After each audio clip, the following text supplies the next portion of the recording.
And now your host, Shelly Sanders.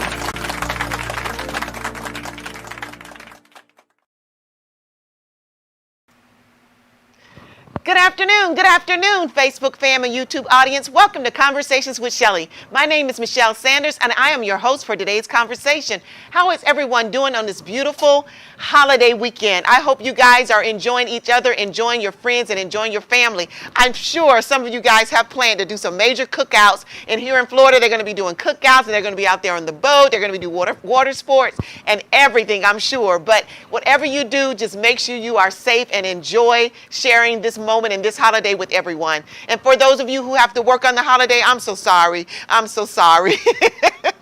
I don't have to work, guys, but I'm sorry that you do. But hopefully the next holiday you guys will be off, okay? All right, so guys, with that, we're delayed a little bit today, but we are here and we are in full effect, and I'm so excited because get an opportunity to spend this afternoon with you and you with me. So with that, as you guys know, please make sure you like, share, and subscribe. Yes, subscribe to YouTube channel, Soul Cafe RM. Go out there. I know you guys watch us here on Facebook, but make sure you also go out to our YouTube channel and subscribe, because we'll be sharing additional information there. And also, I opened up my Conversations with Shelly Facebook page, and I invited all of my friends there, so make sure you like Conversations with Shelly page, and we'll be broadcasting and rebroadcasting things specifically from that page. But Soul Cafe, my place here, Events and Entertainment Center, 7923 Flower Avenue, 1,100 square feet, intimate place for you to have your events, your baby showers, your gender reveals, your engagement parties. We've even had a wedding here. So guys, listen, reach out to me, 813-535-2800 to schedule your event. So with that, guys, we're going to continue and move on with our show for today.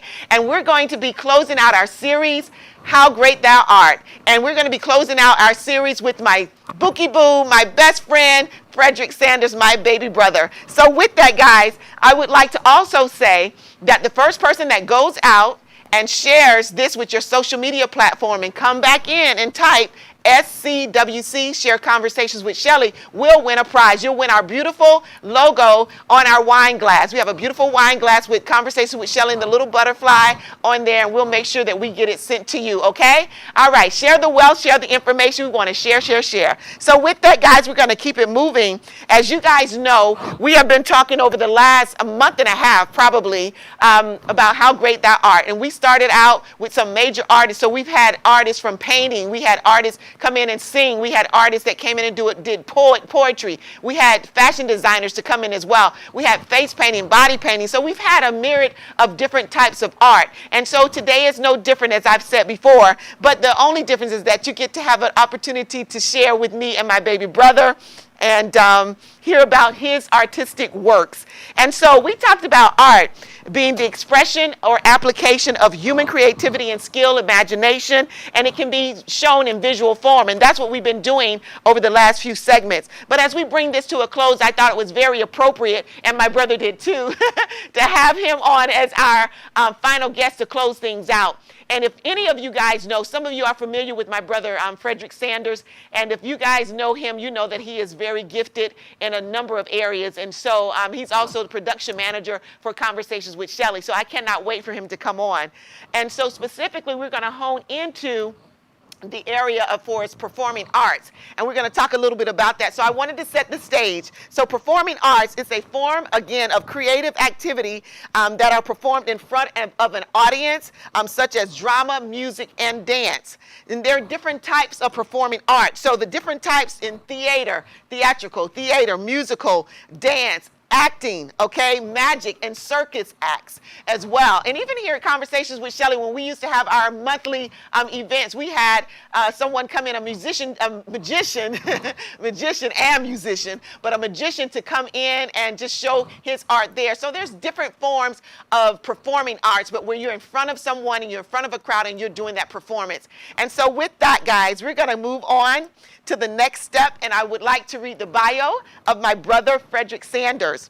So Fred Sanders, better known as Pastor Fred, was born April the 1st. Yeah, he's an April Fool's Day baby, Facebook fam and YouTube audience. OMG. Okay, so even with that, you guys know that we have something in store for you.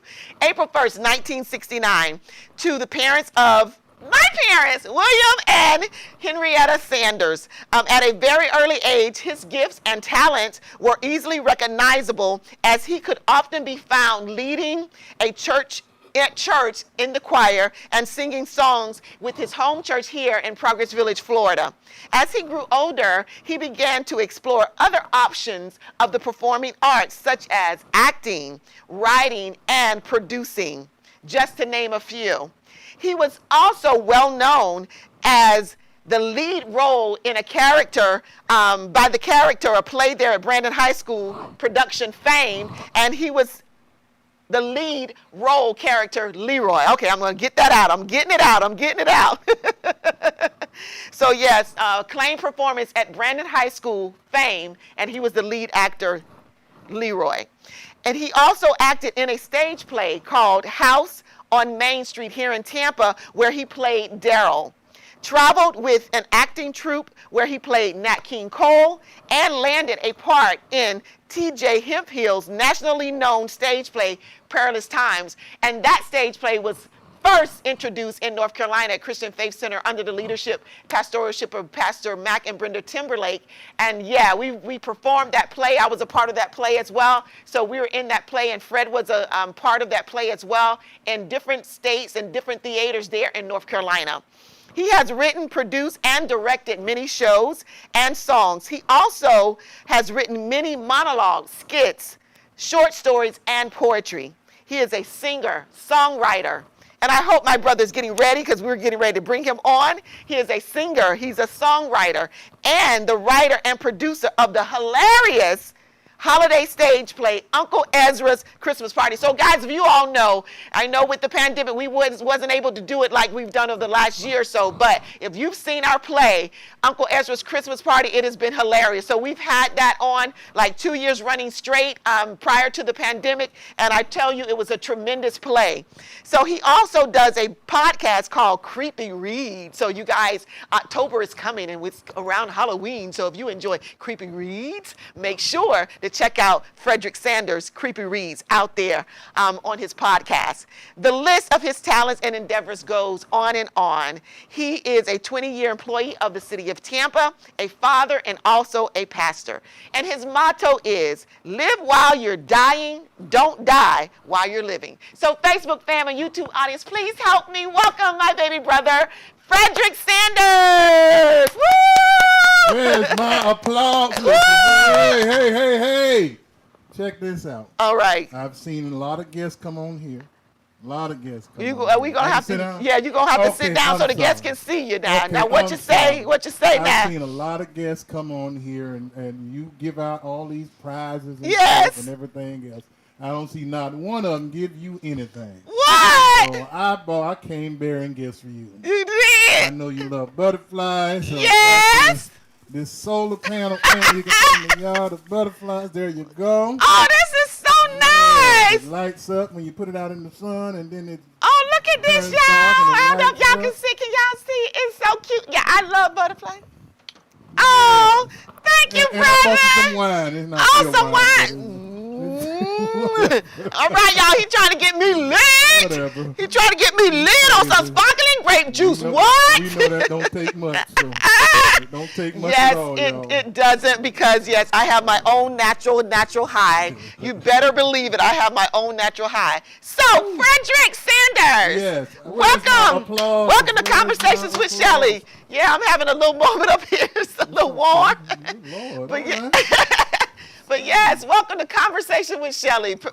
Fred, I was going to say Pastor Fred. To be here, I am ecstatic to be here on Conversations with Shelly. Yeah. I've sat behind the camera for so long, and I'm honored to be up here in front of the camera on your show. Oh my, yes. Go, man. I'm Yes. Well, you're ready to go. Yes. So talk to me a little bit about you. You know, I know a lot of times, and you have, you've been in ministry, but before you're in ministry, before you start pastoring, your other things before pastoralship. We all want to go back and, you talk about, I know our family is a gifted family in that sense, and different things that we do in the arts, So we got that singing and stuff that comes from our parents. So talk to me a little bit about where you realize your gifting. You know, I read a little bit about it in your bio, but where you realize your gifting, and then how did you begin to just expand and build that talent? Well, growing up, as I said, as a little kid, singing is in our family. It's just there. All of us can sing. I mean, the whole family. And it was just something as far as when you realize you have an ability to do something and you actually start doing it, and then you begin to like doing it. And like as a kid, I would go around and Mom would take us to church. Yeah. And we'd be singing in the choir and stuff. And then you would hear people, I guess, would hear your voice and everything else. And so I had no problem in volunteering to lead a song or something like that, or whatever. So once that happened, as far as the singing aspect of performing arts and things, once the singing aspect took off, then everything else began to come into play. As far as I began to discovering, I had an interest in this. I had an interest in writing, not just singing. I had an interest in writing songs, not just singing people's songs. So I began to write songs, write music, poetry, all of that kind of stuff. And then when I got to school, and further on in my school or whatever, because we all did the little plays in elementary school and stuff, the little Christmas speeches. I think it all started like when we were at Christmas churches or and whatever, we do Easter the speeches, Easter yes. speeches and the Christmas speeches and all of that. So, but once I got a little older, as far as junior high school, y'all call it middle school now, or whatever. In high school, I've realized that my singing, I was in a singing troupe called Aquila at Brandon. I think you Yeah, probably I remember. Yes. E.J. Pate. Yes. He was a great inspiration of mine because he was very tough and very hard, but he understood and saw potential in people who really couldn't recognize that they really had that much potential in themselves. And he used to holler at me, scream at me, jack me up, all kinds of stuff. And I'd be wondering, the teachers ain't gonna do nothing about this, the principal or nothing, but nobody would say anything, but everybody knew he was doing this. Now, I guess you can do that back in the day. Right. Don't try jacking nobody. Listen, Facebook fan, don't jack nobody children up today. You can't do that now, but he would jack us up, man, and holler at us and embarrass us and everything else. I used to be in sight reading class and concert chorus and all of that. He used to have to sight read and all this different stuff. But that was something that was learned to me. All the things that came naturally were the thing that I really enjoyed to do. Everything came naturally to me, as far as the writing, as far as the thoughts about songs, as far as poetry, rhyming, sequence, all of that stuff just came natural to me. Wow. So, yep, growing up. I know it's interesting looking at you, but you got the shades on. I'm sorry. Okay, yeah. Can we get that moved up a little bit? Yeah, I know. So Facebook fam, YouTube audience, can you see him now? Yeah. Yes, you can see his eyes, because people be understand. thinking you had those shades on, you got something to hide and everything. Well, no, I don't partake of that stuff or anything like that. But Today, you right now. Not whatever. It depends on what stuff you're talking about. Well, I ain't talking about stuff I gotta hide. You gotta hide the eyes with. All right, gotcha. So going back, like you said, you realizing the the giftings of the coming from our parents and stuff like that, and then like you said, just thanking God for those that growing up in First Baptist Church of Progress Village here, Reverend Robinson, and under the leadership and Sunday school teachers, and so many of them that impacted and made us get in front of and perform and do things. So thank God for that. But you tapped, like you said, you tapped into that gift, and then you talk about Mr. Pate pushing you in that particular area in the way that he did. So are you thankful for that? I'm very thankful for that. Mr. E.J. Pate, I'll never forget him. He introduced me to more than just a lot of different genres. I would hear him sing Simon and Garfunkel songs and all types of stuff, and it got me interested as far as in every other than gospel music, other than R&B. I know country songs, I know rock songs, I know heavy metal songs, I know just rock ballads. He just introduced us to all types of music, as far as music theory, all of that stuff. So it was. I appreciate him for it because it made me more well-rounded as far as when you're writing music and when you're in different audiences and different settings. I think I remember one time me and you we were doing karaoke at what is that, Little Harbor or Little Harbor, the little beach bar they had down there, the little tiki bar they had down there, and I was singing "Run Around Sue." Everybody looking like, how does singing this Run chocolate Around guy, Sue. this chocolate guy knows something about Run Around Sue? I mean, I love that song.